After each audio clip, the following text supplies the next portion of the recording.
This book is called The Life of a Crayon, a colorful story of never-ending beginnings by Tara Wuski and Christopher Willard, illustrated by Holly Clifton Brown.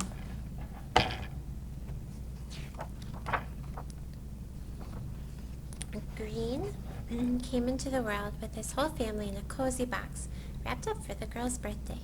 His family told him he could be anything, and somehow he just knew he could make his mark on a wilder world. As time went on, Green grew down, of course, because unlike children who grow up, crayons grow down as they get older. But like all crayons, he wasn't disappearing. He was always leaving some of himself behind in the girl's world and beyond. When he was young, he made squiggles and scribbles. Later, he joined pictures of people, plants, planets, and rainbows as he worked side by side with his brothers and sisters. Soon Green was all over the house, and not long after he was traveling the world. Onto refrigerators he went, into scrapbooks mailed in envelopes, to light smiles on the faces of the girls, distant friends, and family. Once the even girl put him right on the wall. Green didn't like that, especially when he had to be washed off. Then, one crisp September morning, he was off to school for the first time. On the way, he saw himself in so many things alive with Green. When he got to school, he was a little nervous, but he soon blended right in with all the other crayons of so many different shades, shapes, and sizes. As the years passed, Green learned new tricks like letters and numbers as he and the girl created new worlds with pictures and words together.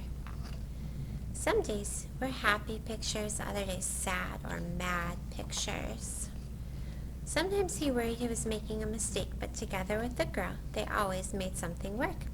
No matter what kind of day it was, Green knew the girl loved him.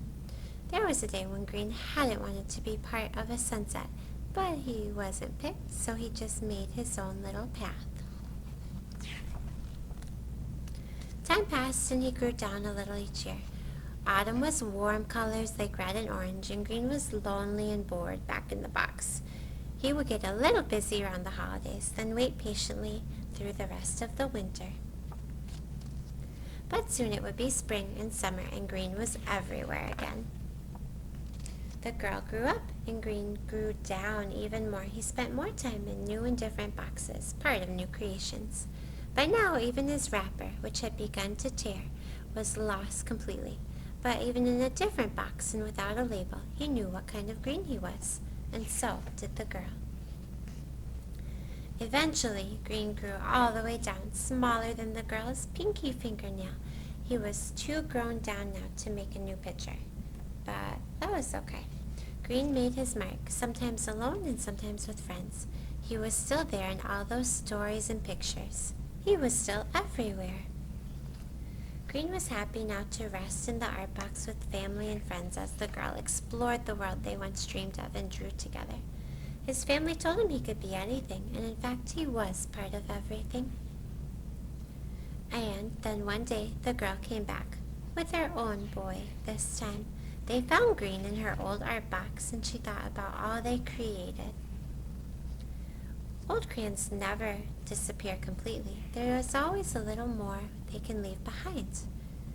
Have you ever seen someone use up the very last of a crayon? Together, the girl and the boy made Green, and some other friends into new light. Look, they made a candle out of the wax. Green had been in all those pictures and all those places, and now Green was light.